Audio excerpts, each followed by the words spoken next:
Alright, assalamu alaikum wa rahmatullahi.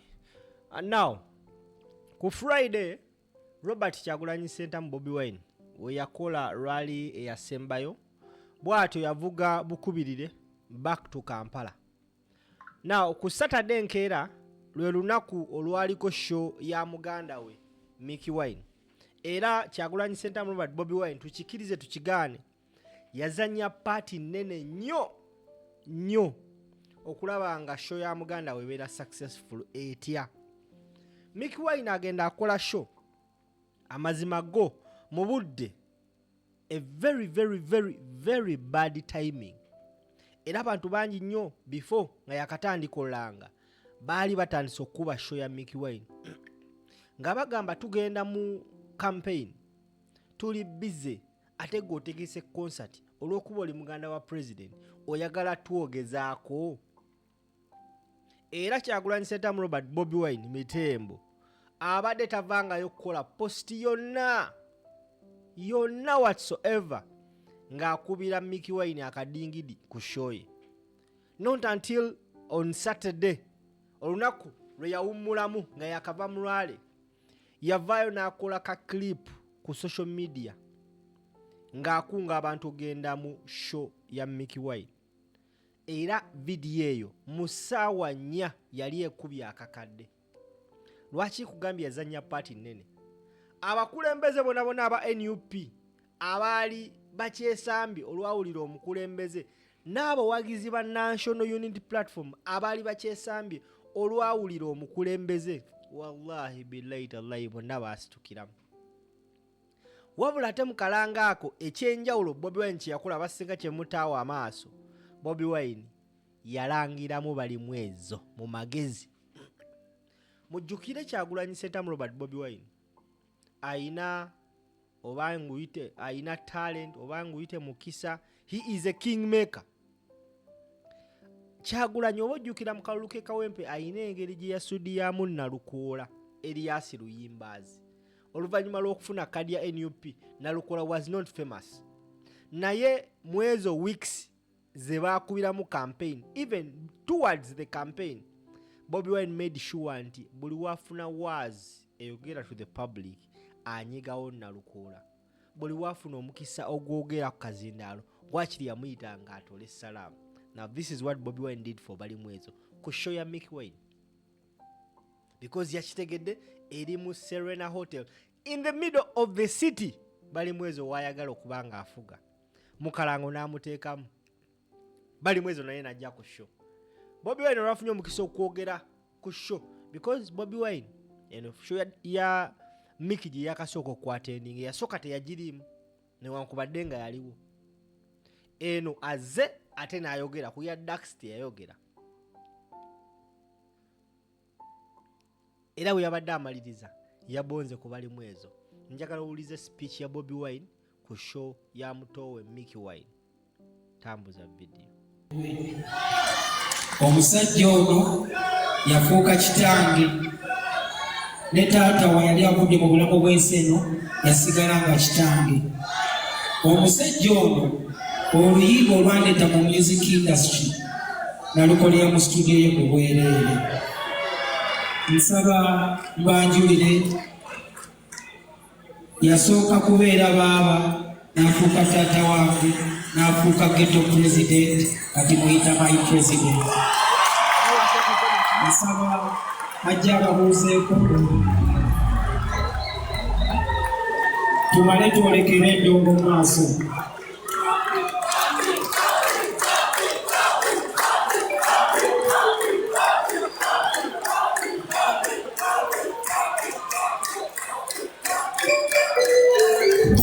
President ajja ku stage.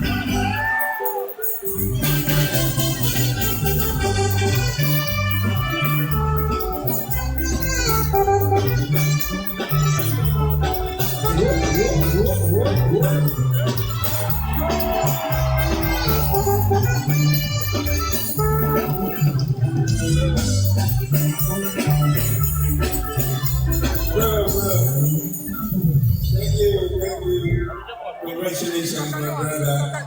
Ladies and gentlemen, thank you very much. for supporting Mickey, for supporting Uganda music, and for turning up today. Banange Jemuli, Aba Western Uganda Murio, Aba Ankole Murio, People Bakande mikono yanyu. Mwebale munonga kumisha jikamiki waine. Nomanya na barobire bwinji omuli Ankole uruganda rwanje narwebwa. Rona narwebwa. Nagambori Ankole rwinji munonga. Tikwishuka rugandiji. Kwa kama mwebale munonga izoba kwisha. Thank you very much. Abanoza Uganda mulio. Apoyo mateka, apoyo. Dan magic, mamwe microphone na dan magic. Bakwe microphone nyendo gamba oruchori kandi oruhindure orutomo ruganda. Sure. Apoyo mateka, apoyo tutwara. Mwebale nnyo mwebale ddala. Apoyo olubero. Mwebale nnyo okujja. Apoyo olubero mi isho me Mickey wine. Mwebale nnyo okujja mu show ya Mickey wine. Amaro tutwara. Abaga.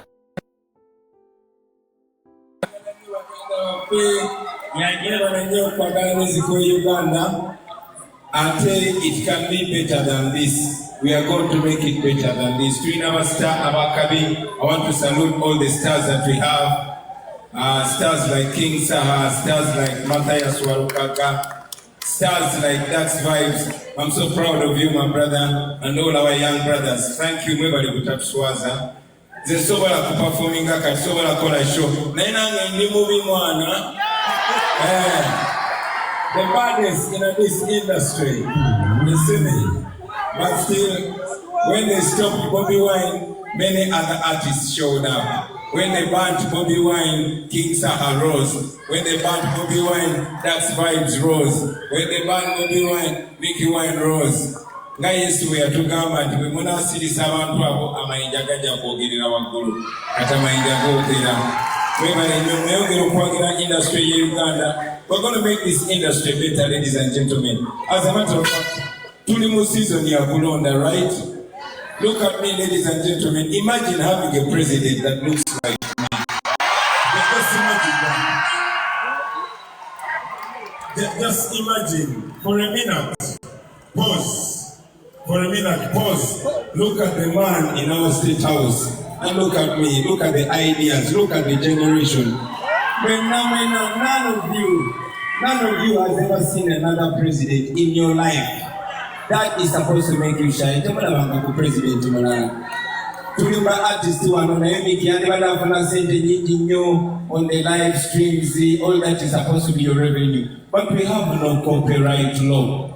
You understand? So we are going to change that. Be sure, have no doubt. I'm going to be president. If not tomorrow, the other day. If not the other day, I'm going to change this country. Omulangira wasajja nsanyuse nnyo okulabako mukwano gwange beene mutuuseko okwagala kwaffe banaye bali nnyo okwagala industry ye Uganda.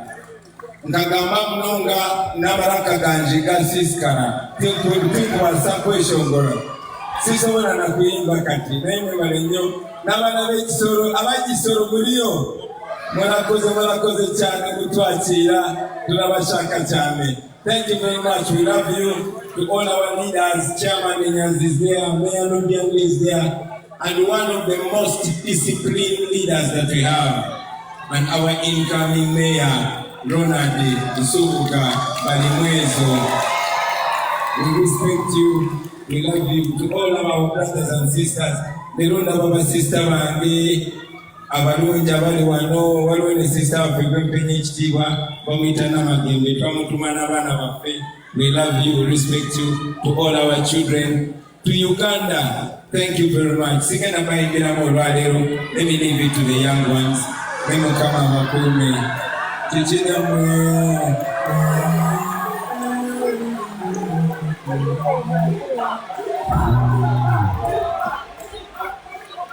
Yeah. You know where I'm dealing with.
That's it.